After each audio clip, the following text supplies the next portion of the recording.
नमस्कार और स्वागत है कर्मफल में। आज हम उस अदृश्य लोक की ओर यात्रा करेंगे जहां समय थम जाता है। सितारों की धड़कनों में हमारे जन्म का रहस्य लिखा होता है। क्या आप जानते हैं कि आपके भीतर कोई दिव्य शक्ति निवास करती है? कोई साधारण मनुष्य का व्यावहारिक मस्तिष्क या फिर किसी अदृश्य राक्षस की रहस्यमय ऊर्जा? ये कोई कल्पना या कथा नहीं, बल्कि वैदिक ज्योतिष का गहनतम रहस्य है, जिसे गण कहा गया है। गण यानी आपकी आत्मा का मूल स्वभाव, वह ब्रह्मांडीय संकेत जो आपके व्यक्तित्व की जड़ में छिपा है। आज हम इसी गूढ़ रहस्य का पट खोलेंगे। ये जानेंगे कि आपका गण कौन सा है, देवगण, मनुष्यगण या राक्षसगण। यह आपके स्वभाव, आपके रिश्तों और आपके जीवन पथ को किस प्रकार प्रभावित करता है। हमारे प्राचीन ऋषि, जो ब्रह्मांड की सूक्ष्म ध्वनियों को सुन पाते थे, उन्होंने पाया कि प्रत्येक व्यक्ति जन्म लेते समय 3 प्रकार के मूलभूत स्वभावों में से किसी एक को लेकर आता है। पहला है देवगण, यानी देवताओं जैसा कोमल, सात्विक और जानमय स्वभाव। दूसरा है मनुष्यगण, यानी मनुष्यों जैसा राजसिक, कर्मठ और व्यावहारिक स्वभाव। तीसरा है राक्षसगण, जिसे सुनते ही हमारे मन में डर या नकारात्मकता का भाव आता है।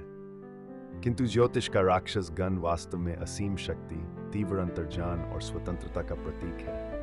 ये वे लोग हैं जो नियमों और परंपराओं की भीड़ से अलग अपनी राह स्वयं बनाते हैं। अब प्रश्न ये उठता है कि ये गण तय कैसे होता है। इसका उत्तर छिपा है आपके जन्म नक्षत्र में। जिस क्षण आपने इस पृथ्वी पर प्रथम सांस ली, उस समय चंद्रमा जिन वज्रसर नक्षत्रों में से किसी एक में स्थित थे, वही नक्षत्र आपका जीवन भर का मार्गदर्शक बन जाता है। उसी से निर्धारित होता है कि आपका गण कौन सा है।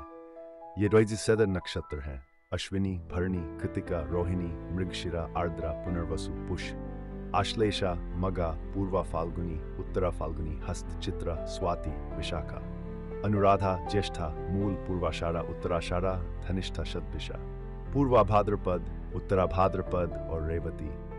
इन्हीं सितारों में छिपा है आपके स्वभाव का राज। जो लोग देवगण में जन्म लेते हैं, उनके व्यक्तित्व में अद्भुत शांति, सरलता और जान की झलक दिखाई देती है। ये कला प्रेमी होते हैं, दूसरों की सहायता करने में आगे रहते हैं और छल कपट से दूर रहते हैं। उनके चेहरे पर एक दिव्य आभा होती है।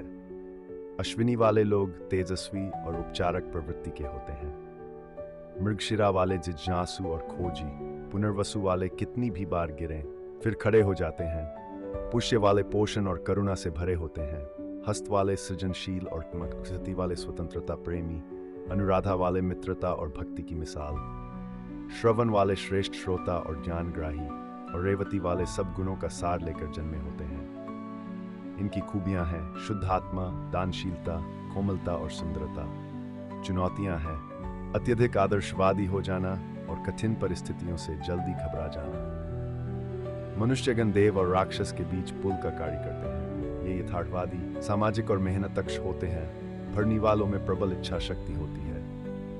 रोहिणी वाले आकर्षक और परिवार प्रिय। आर्द्रा वाले विनाश करके निर्माण करने वाले। पूर्वा फाल्गुनी वाले जीवन रसिक और कला प्रेमी। उत्तरा फाल्गुनी वाले जिम्मेदार और सहयोगी।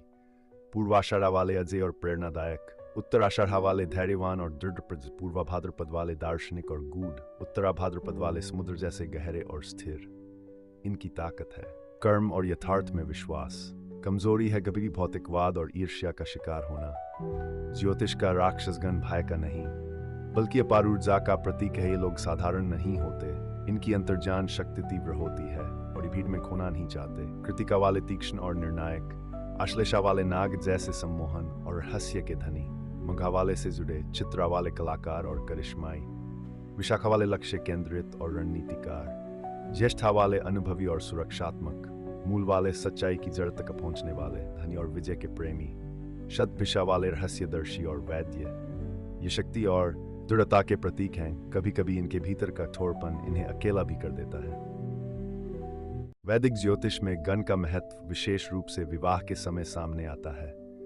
36 गुणों में से 6 अंक गणकूट से जुड़े होते हैं।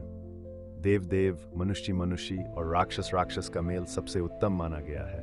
देव मनुष्य का मेल मध्यम माना जाता है, किंतु देव राक्षस और मनुष्य राक्षस का मेल कठिन समझा जाता है। इसे गण दोष कहते हैं।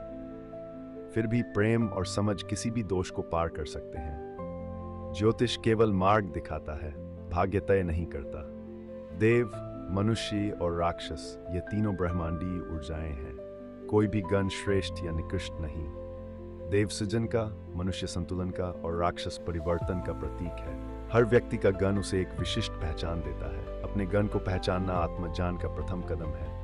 यह आपको खुद को और दूसरों को गहराई से समझने की शक्ति देता है। तो बताइए, आपका गण कौन सा है? देव, मनुष्य या राक्षस? हमें कमेंट्स में जरूर बताएं। ज्ञान पावर के साथ इस आध्यात्मिक यात्रा में शामिल होने के लिए आपका धन्यवाद।